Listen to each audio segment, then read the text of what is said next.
Manhã, através da palavra que Ele inspirou para nós, que Ele preservou para nós, e porque Ele inspirou e preservou, ela é eficaz e ela é autoritativa para as nossas vidas.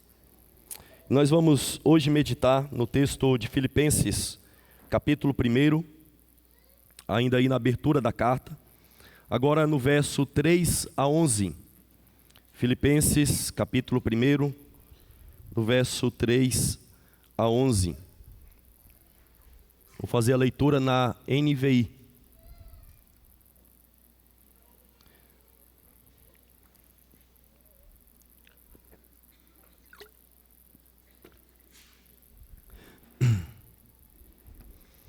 Diz assim a palavra do Senhor: Agradeço a meu Deus toda vez que me lembro de vocês. Em todas as minhas orações em favor de todos vocês, sempre oro com alegria, por causa da cooperação que vocês têm dado ao Evangelho, desde o primeiro dia até agora. Estou convencido de que aquele que começou boa obra em vocês, vai completá-la até o dia de Cristo Jesus. É justo que eu assim me sinta a respeito de todos vocês, uma vez que os tenho em meu coração, pois quer nas correntes que me prendem, quer defendendo e confirmando o Evangelho, todos vocês participam comigo da graça de Deus. Deus é minha testemunha de como tenho saudades de todos vocês, com a profunda afeição de Cristo Jesus. Esta é a minha oração, que o amor de vocês aumente cada vez mais em conhecimento e em toda a percepção, para discernirem o que é melhor, a fim de serem puros e irrepreensíveis até o dia de Cristo, cheios de frutos da justiça, fruto que vem por meio de Jesus Cristo, para a glória e louvor de Deus. Amém. Amém. Meus irmãos, certa vez o apóstolo Paulo teve uma visão, e na sua visão ele vê um homem da região da Macedônia, e esse homem, na sua visão, suplica a ele para que ele passe para a região da Macedônia e venha socorrê-los, venha ajudá-los. E Paulo, obviamente, entende que Deus estava querendo que eles fossem evangelizar a Macedônia. Então eles chegam a Troade, depois a Filipe, e lá em Filipos, né? A palavra Filipos vem do nome Filipe. Então ele chega à cidade de Filipos, onde eles foram a um lugar de oração. Quando os judeus não tinham uma sinagoga no lugar, eles escolhiam um local onde eles poderiam ali orar a Deus e adorar a Deus, oferecendo a Ele orações e súplicas por si mesmos. Então eles chegam àquele local de oração, começam a pregar a algumas mulheres que haviam ali durante o dia, e eles então encontram ali uma mulher chamada Lídia. Deus abre o coração de Lídia, Deus abre o coração dela para que ela prontamente atenda ao Evangelho de Cristo. E aquela mulher então ouve o Evangelho, crê no Evangelho. O livro de Atos, capítulo 16, diz que ela e toda a sua casa foi batizada. Então, como demonstração dessa alegria e dessa gratidão de ser salva pelo Senhor, ela roga, na verdade ela constrange eles a ficarem em sua casa. E ali começa então a se estabelecer uma igreja. Paulo continua pregando na cidade de Filipos, e à medida que ele prega, depois que ele expulsa um espírito de uma adivinhadora, e as pessoas então começam a persegui-lo, ele acaba sendo preso. E na prisão, providencialmente, acontece um terremoto. Não é dito claramente que Deus causou, mas Eu creio que é isso que o autor quer que nós entendamos ali no livro de Atos. E então as cadeias se rompem de todos os presos. E o carcereiro, que morava ao lado da prisão, desperta com barulho e, desesperado, tenta tirar a própria vida, julgando que os prisioneiros haviam escapado. Então o que restava para ele era a morte de fato. E ele tenta se matar. Mas Paulo então clama a ele, dizendo que estavam todos ali. E aquele homem então, desesperado, pergunta o que eles têm que fazer para serem salvos. E Paulo prega o evangelho para eles. Eles também se convertem. Ele e sua casa também são batizados. E é dito, para concluir, aquela obra de Deus naqueles irmãos da cidade de Filipe, que eles manifestavam grande alegria por terem crido em Deus. Eles demonstravam a grande alegria, porque agora eles conheciam Deus vivo e verdadeiro através de Jesus Cristo. Depois que Paulo sai da prisão, eles vão ali novamente para a casa de Lídia, confortam os irmãos e depois partem. Atos, ainda depois, diz que Paulo retoma a Filipos pelo menos uma vez. E o que nós observamos aqui, irmãos, em toda essa história, é que quando Paulo relembra todos os feitos do Senhor, tudo aquilo que o Evangelho produziu ali na cidade de Filipos, e quando ele recorda então de tudo isso, ele se enche de alegria. Ele se enche de alegria ao ver sinais claros da graça de Deus no meio deles. Ele percebe de fato que desde o início Deus está fazendo uma obra, que Deus está transformando vidas, que Deus está salvando pessoas, que Deus está preparando um povo para Cristo. E é por isso, irmãos, que nós vamos meditar hoje sobre o tema alegria cristocêntrica pela obra de Deus. Nós vemos aqui como que Paulo demonstra essa alegria em Cristo por causa da obra de Deus. E a obra de Deus, que eu quero dizer, não é a obra que nós estamos fazendo, é a obra que Deus está fazendo na vida da igreja, na vida daqueles irmãos exemplificados aí na cidade de Filipos. E esse texto deve nos mostrar, irmãos, qual é a motivação fundamental na obra eficaz de Deus em Cristo. Ou melhor dizendo, esse texto deve nos mostrar que a motivação fundamental para nós deve ser a obra eficaz de Deus em Cristo, para uma vida de oração, cheia de gratidão e intercessão por todos os irmãos, por todos os crentes, por toda a igreja. E a gente tem que observar, irmãos, nessa oração de Paulo, que Paulo, ele segue as convenções gregas das cartas. As cartas gregas, seculares mesmo, começavam dessa maneira, com a identificação do destinatário, como já vimos, do remetente dos destinatários, uma saudação, e então uma oração de gratidão e de intercessão pelos seus destinatários. E Paulo segue essas convenções. Só que Paulo vai além daquilo que é convencional, daquilo que era praxe. Porque Paulo, na verdade, ele não somente faz uma oração formal, não somente faz um agradecimento formal, corriqueiro, mas Paulo transforma essa gratidão e essa oração em uma introdução ao conteúdo da carta. O professor no seminário, ele deu certa vez uma aula somente sobre as introduções das cartas do apóstolo Paulo, mostrando e destacando justamente como ali Paulo sumariza e compacta tudo aquilo que ele vai enfatizar ao longo da sua carta. E nessa expressão de gratidão aqui, nós vemos justamente isso, que Paulo já adianta as suas ênfases, aquilo que ele vai tratar no corpo da carta. Por exemplo, nós vemos aqui uma ênfase na unidade da igreja. Se você observar, dependendo da tradução, isso pode alterar um pouco, inclusive a NVI tira, em um momento aí ela tira o todos, mas ocorre quatro vezes aí só nesse texto, a expressão todos vocês. Todos vocês. E por que Paulo está fazendo isso?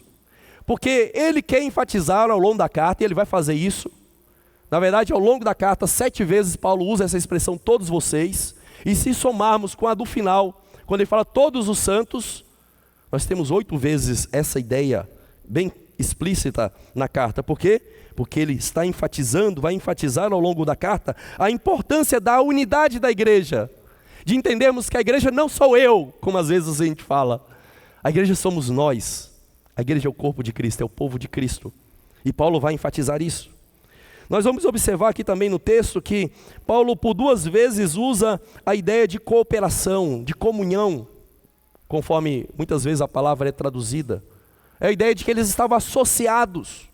E Paulo vai usar essa expressão outras vezes também no corpo da sua carta e ideias similares.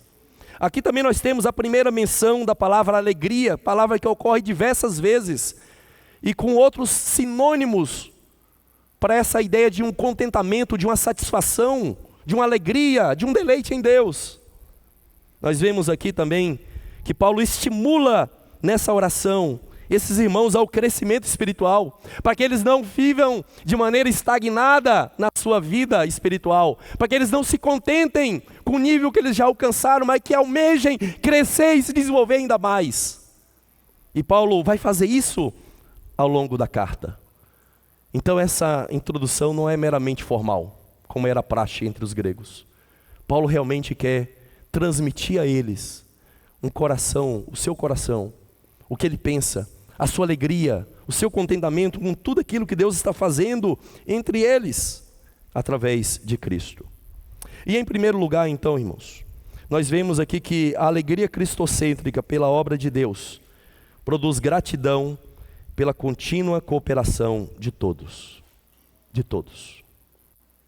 Quando Paulo relembra tudo aquilo que ele já vivenciou entre aqueles irmãos, os relatos que provavelmente ele, com certeza ele ouvia sobre eles, ele é levado a uma gratidão a Deus. E uma gratidão porque ele percebe que aqueles irmãos estavam continuamente e perseverantemente cooperando no Evangelho, levando o Evangelho adiante, ajudando outros que estavam cumprindo essa tarefa. E o que o apóstolo Paulo faz aqui desses versos 3 a 8 é propriamente um relato, como alguns estudiosos têm destacado, um relato dos seus pedidos pelos filipenses, um relato por aquilo que ele agradecia pelos filipenses, por aquilo que ele via naquela igreja.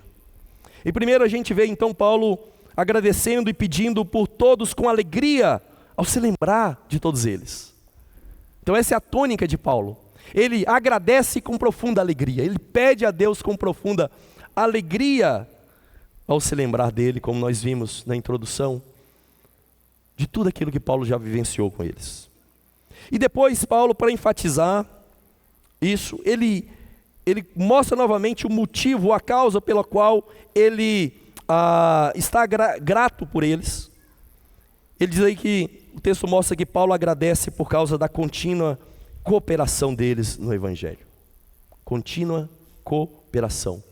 Veja que o texto usa essa ideia de cooperar ou de ter comunhão, que era uma palavra que era usada no contexto grego para qualquer associação que alguma pessoa tivesse. Se você, junto com outra pessoa, abria um comércio, vocês tinham uma comunhão, tinham uma cooperação.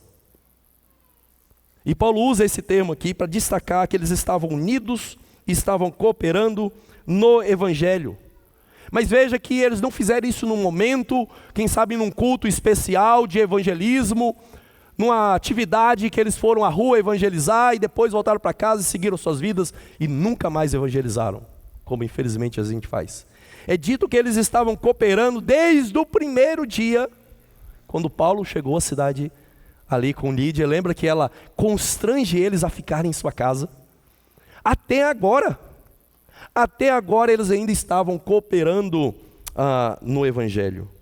Então Paulo agradece por causa dessa contínua cooperação deles. E por que Paulo faz isso? Por que ao relembrar sobre a vida deles, por que ao ver essa contínua cooperação, Paulo sente tomado dessa profunda alegria?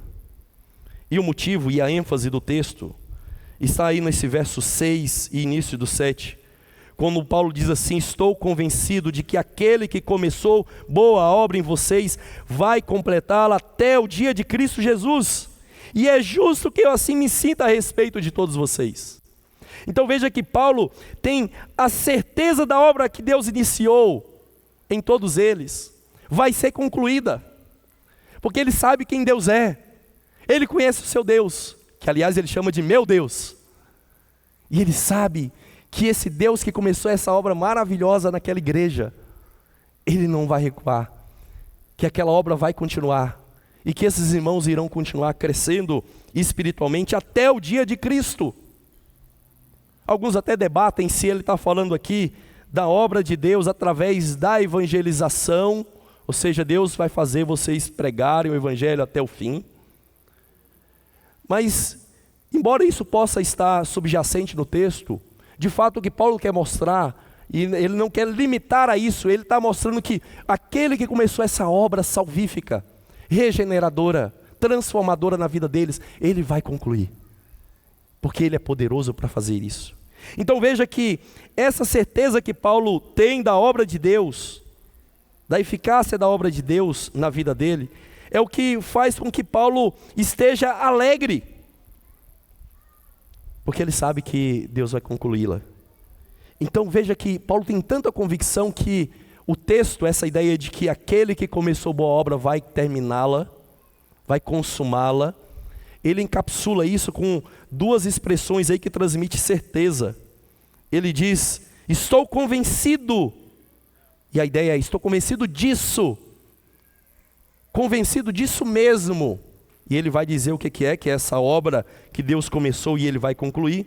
E depois ele repete essa ênfase, essa convicção, dizendo: é justo, é apropriado, é condizente que eu pense assim de vocês, porque eu trago vocês no coração. É apropriado que eu pense isso de vocês, porque vocês estão comigo no meu coração.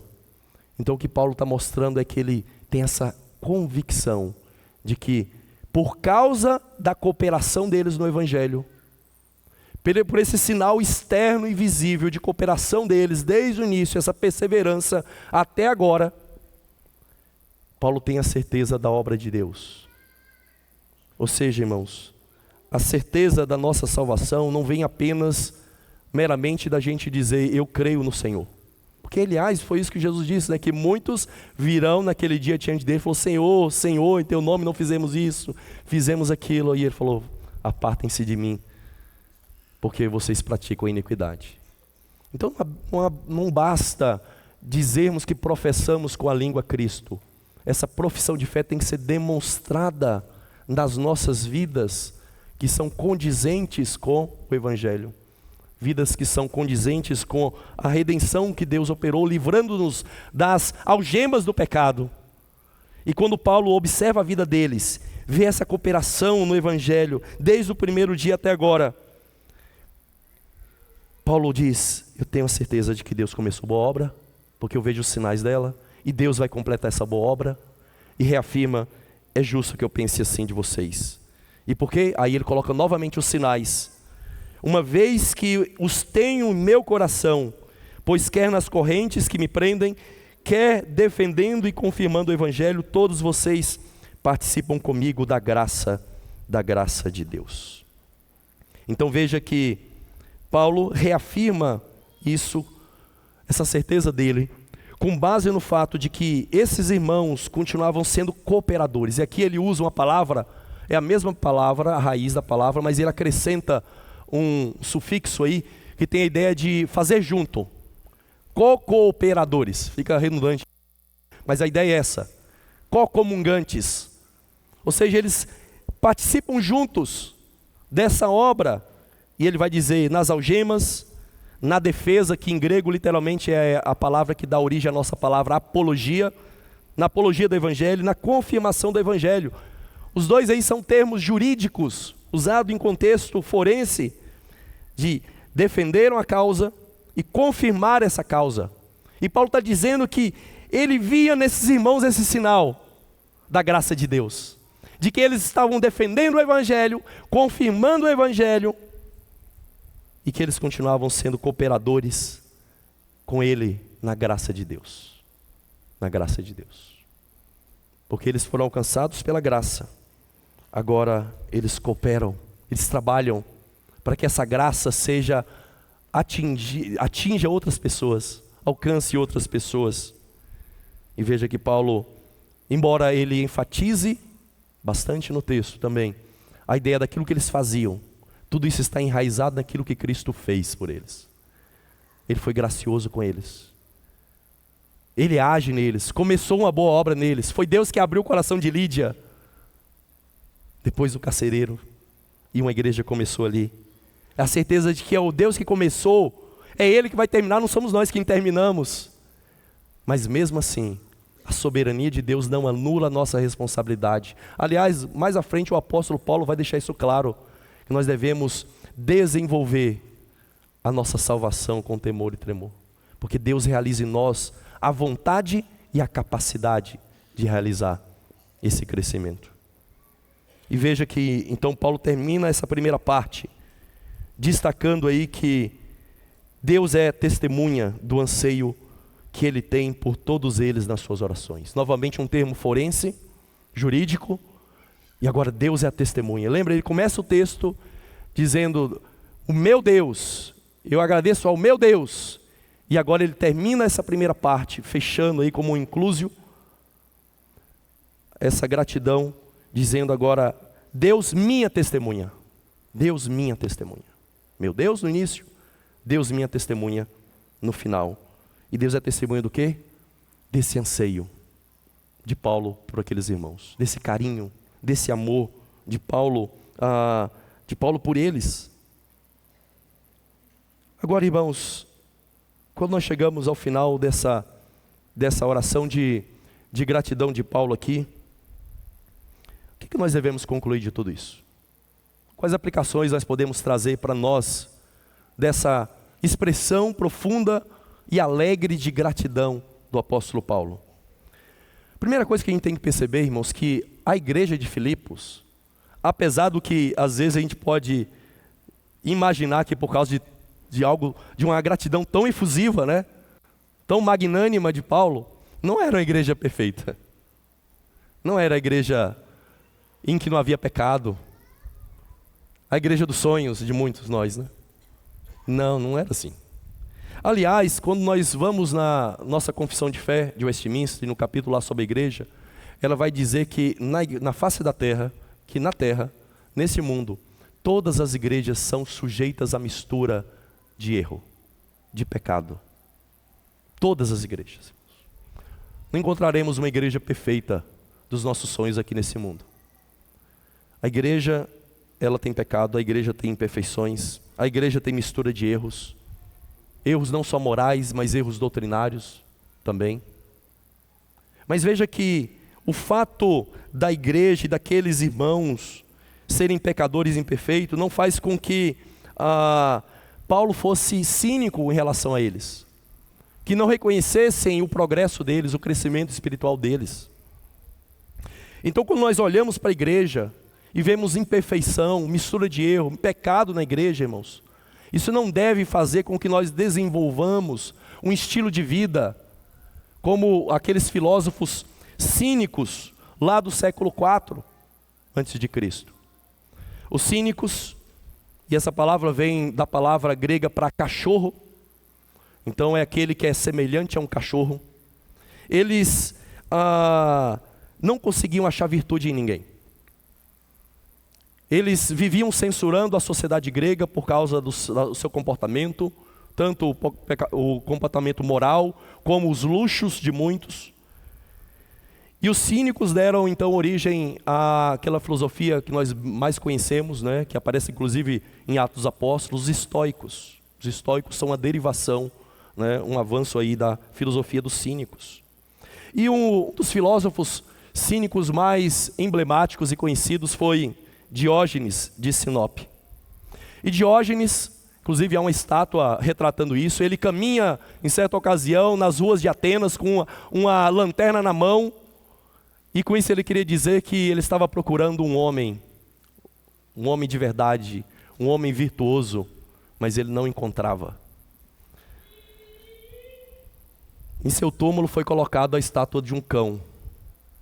Tanto porque eles viviam como cães, da rua mesmo, às vezes num barril, como mendigos, mal vestidos, sem tomar banho, como também porque as críticas, a forma como eles se dirigiam às pessoas eram uma forma mordaz, ladrando como um cão. Então lá no seu túmulo está lá a figura, a estátua de um cão. E muitas vezes, irmãos, na igreja a gente age assim. A gente olha para a igreja e a gente, como um cínico, a gente não vê virtude em ninguém. A gente só fecha os olhos para tudo que Deus já iniciou na vida dos irmãos, na vida da igreja, que Deus está fazendo, e a gente começa a olhar só os vícios, só os pecados, só as imperfeições. Mas é engraçado que muitas vezes na gente a gente não vê tanto, né? Não sei porquê. A gente vê tanto no outro, mas vê tão pouco na gente.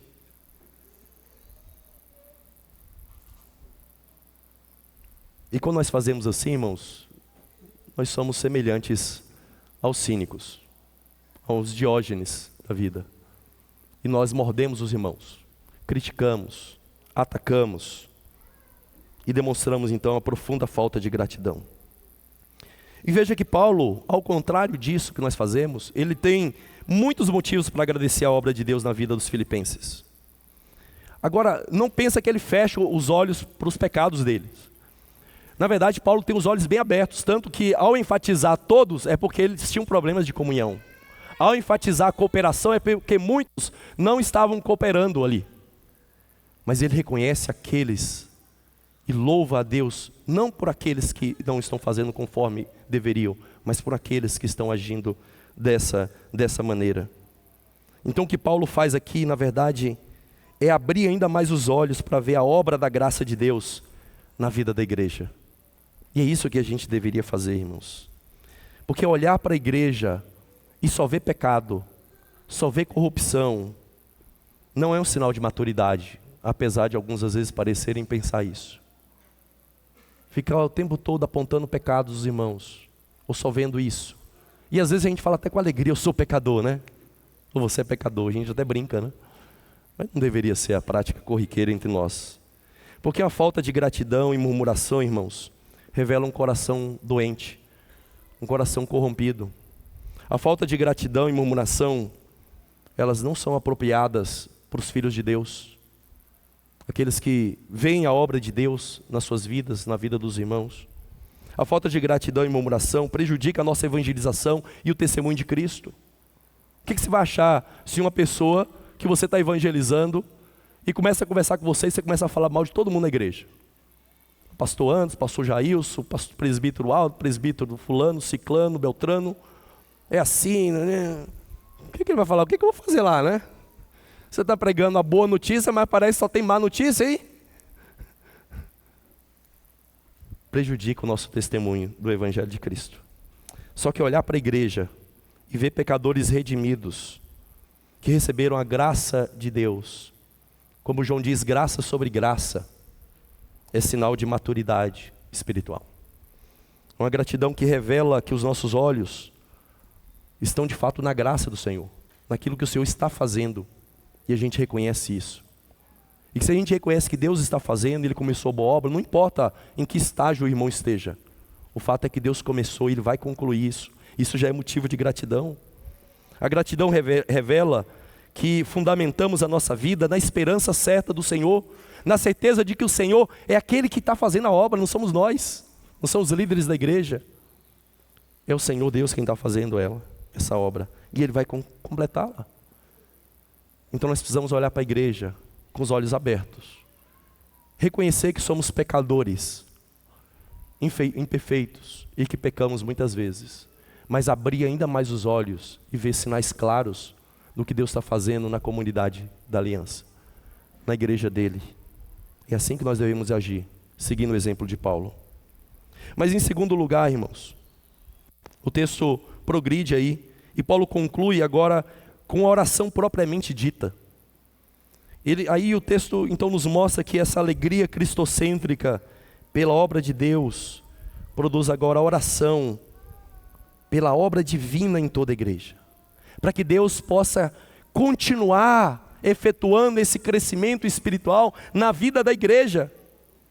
Veja que basicamente há 2 pedidos de Paulo, e que ele destrincha os detalhes desses 2 pedidos que ele faz aqui nos versos 9 a 11. Primeiro, ele pede para que eles cresçam em amor. Esta é a minha oração, que o amor de vocês aumente cada vez mais em conhecimento e em toda percepção. Então ele ora para que o amor deles cresça, aumente.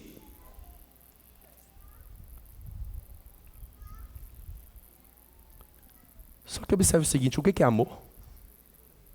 O que é o amor que Paulo diz aqui? Será que se trata de um amor sentimental, típico amor de novela, daqueles livros de romance? Será que é esse tipo de amor que o apóstolo Paulo diz aqui? Será que ele está pensando num amor meramente sentimental, emocional? E ele vai deixar claro que não é isso que ele espera, que eles cresçam meramente em sentimento, embora o amor reconhecidamente possa ter essa faceta do sentimento, da emoção. Mas ele vai explicar aí como deve ser esse crescimento. Ele diz que é um amor que aumenta em conhecimento e toda percepção. O amor, irmãos, sem conhecimento, ele torna-se algo meramente emotivo e meloso. E não é isso que Paulo espera deles. Paulo quer que eles aumentem nesse conhecimento elevado do Senhor, da obra de Deus na vida deles, daquilo que Deus está fazendo, do propósito de Deus na vida deles. E aí ele completa isso com toda percepção, que tem a ver aí com percepção plena. Tanto é que ele usa o termo todos. Isso aí se aplica tanto àquilo que nós vemos com os nossos olhos, como também com aquilo que nós percebemos com o nosso intelecto, com a nossa mente. E Paulo quer que eles cresçam dessa maneira, através do conhecimento. Porque o amor sem conhecimento, ele pode conduzir a gente por lugares tortuosos. Infelizmente a gente vê isso na vida de muitos.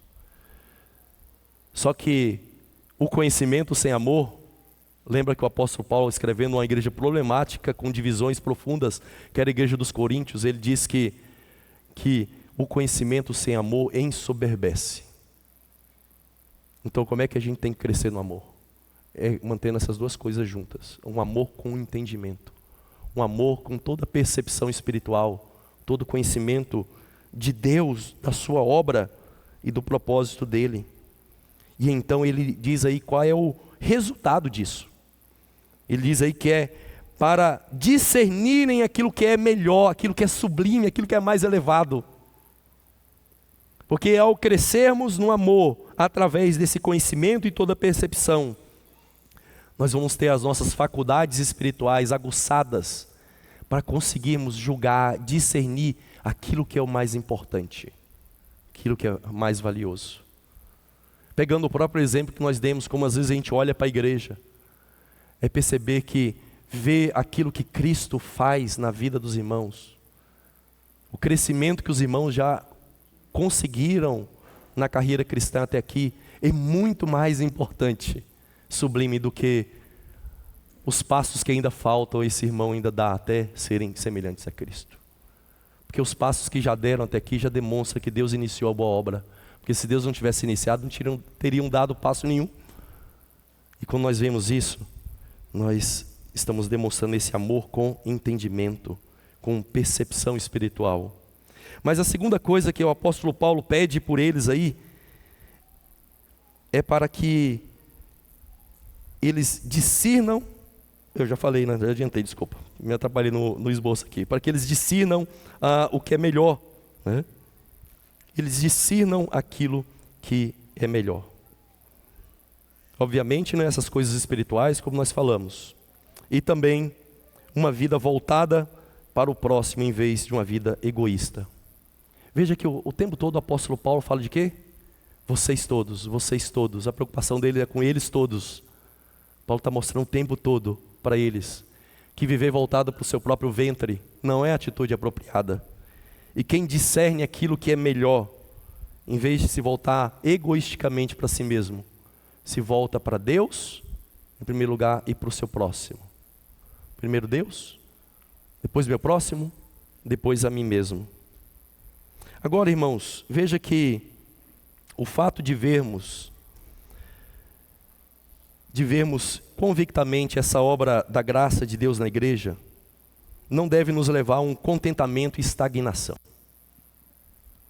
Quando vemos Paulo, depois de tanto motivo de gratidão, pela cooperação, pelo envolvimento deles, por saber que Deus começou a boa obra, por ter a certeza de que Ele vai completá-la, não levou Paulo e falou assim: agora eu vou sentar, vou deitar em berço esplêndido, na minha rede confortável, e agora vou curtir a vida e deixar Deus terminar essa obra.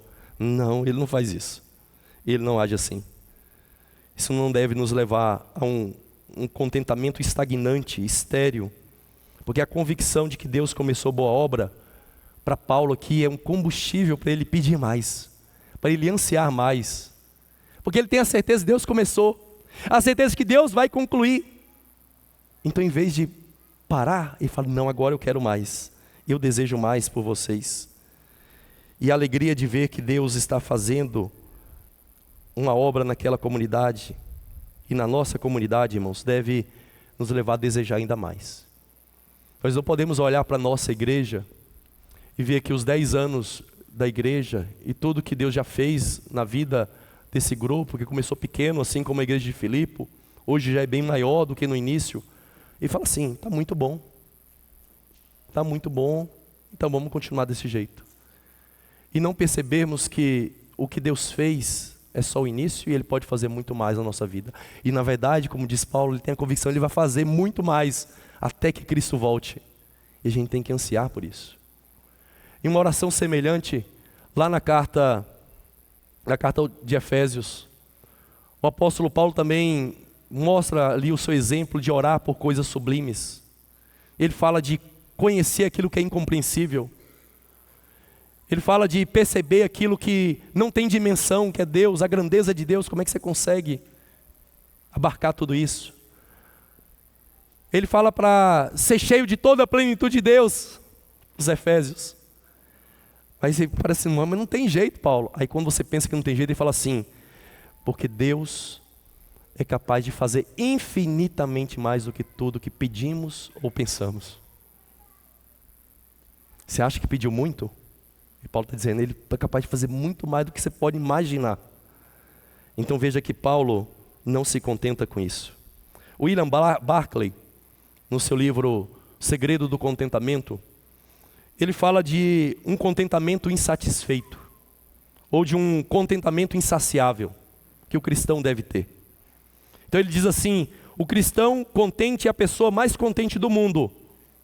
Olha só, o cristão contente é a pessoa mais contente do mundo, mas é também a mais insatisfeita. Como assim, né?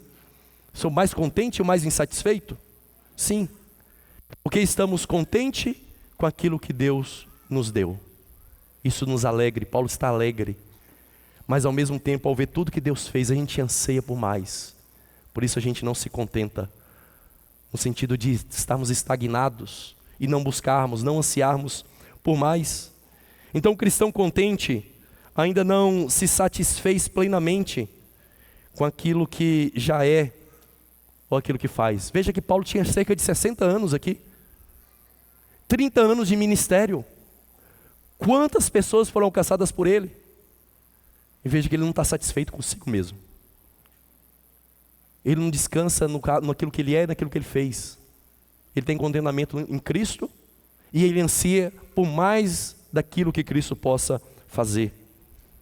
E o cristão contente tem o alvo, Paulo vai dizer isso na sua carta no capítulo 3, o alvo espiritual de conquistar aquilo que ainda não foi conquistado por ele.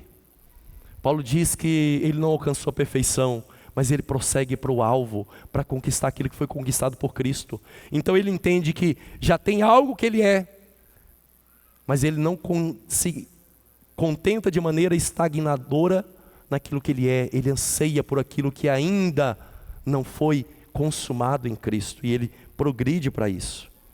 E o cristão contente se satisfaz desejando mais e mais do Deus que pode fazer infinitamente mais do que tudo que pensamos. Então esse é o contentamento insatisfeito que o cristão tem que ter. O contentamento insaciável. Porque estamos contentes, mas desejamos mais. Ansiamos por mais do Senhor.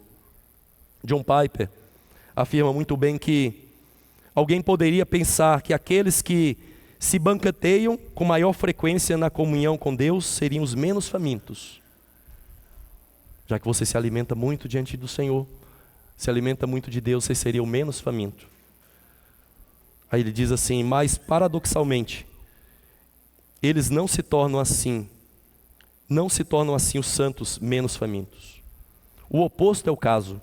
Os mais fortes, os mais maduros cristãos que eu já encontrei, são sempre os mais famintos por Deus. Vou repetir.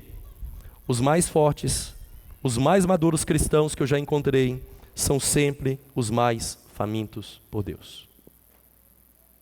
Porque já experimentaram. Sabe quando você experimenta uma boa comida? Bom manjar? Você fica com anseio de comer mais.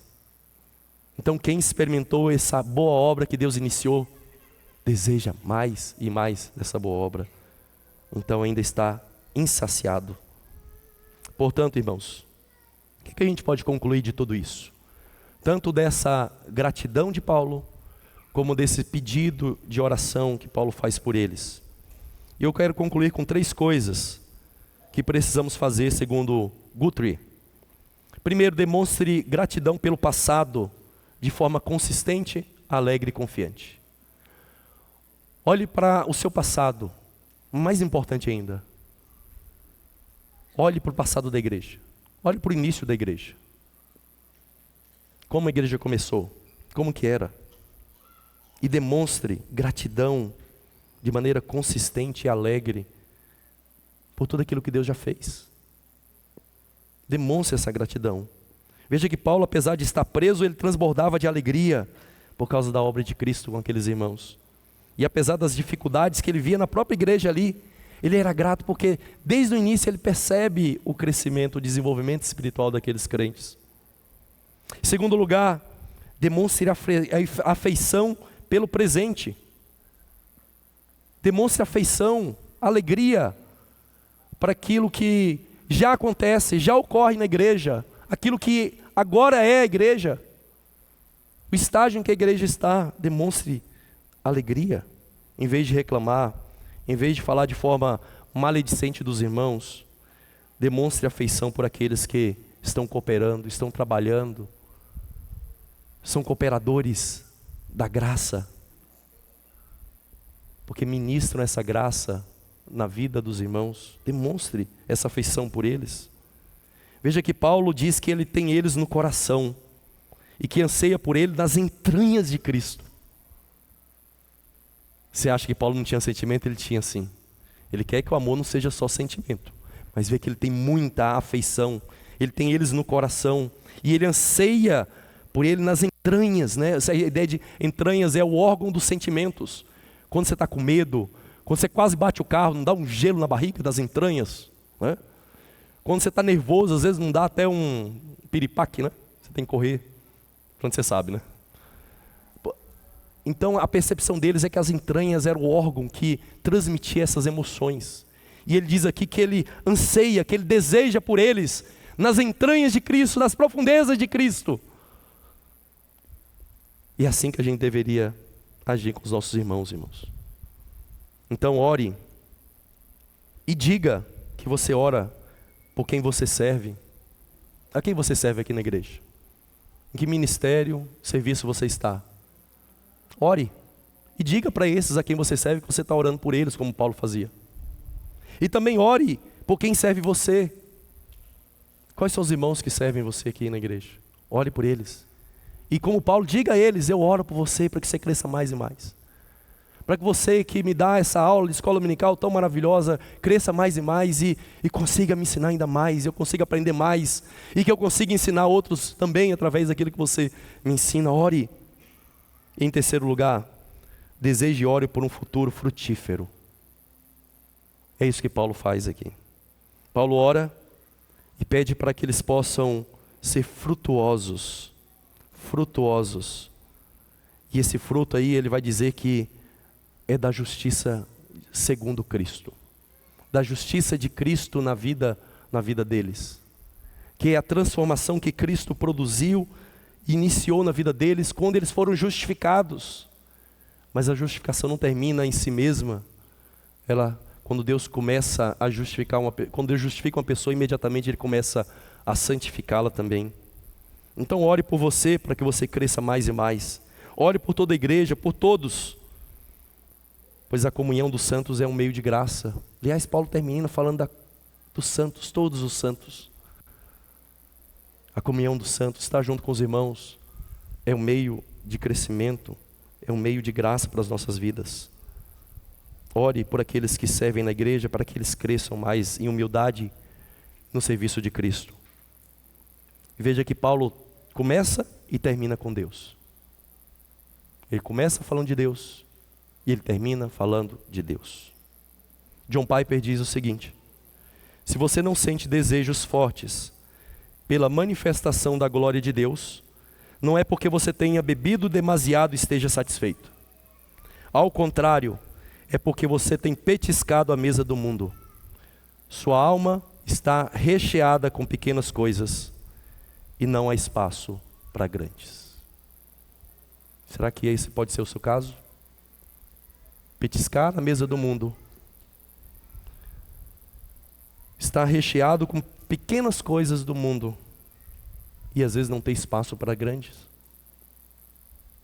Mas eu creio, irmão, se você experimentou a obra de Deus, você tem um anseio, e você tem que colocar esse anseio em prática, de desejar mais e mais esse crescimento, mais e mais estampar esse fruto da justiça de Cristo na sua vida. Para quê? Para a glória e exaltação de Deus. E nós vamos cantar nesse momento um cântico, um hino. E esse hino, assim como Paulo fez aqui, nos relembra, nos faz trazer à memória aquilo que Deus tem feito conosco, tem feito com a igreja. A obra que Deus iniciou em nós, nos tirando da perdição, da escravidão, das algemas do pecado, nos dando redenção, nos livrando em Cristo, nos trazendo para Cristo. E como aqueles irmãos ali na cidade de Filipos, demonstrar essa alegria transbordante, e que se demonstra na gratidão, que se demonstra nesse contentamento insaciável por Cristo. Vamos ficar de pé e cantemos todos juntos.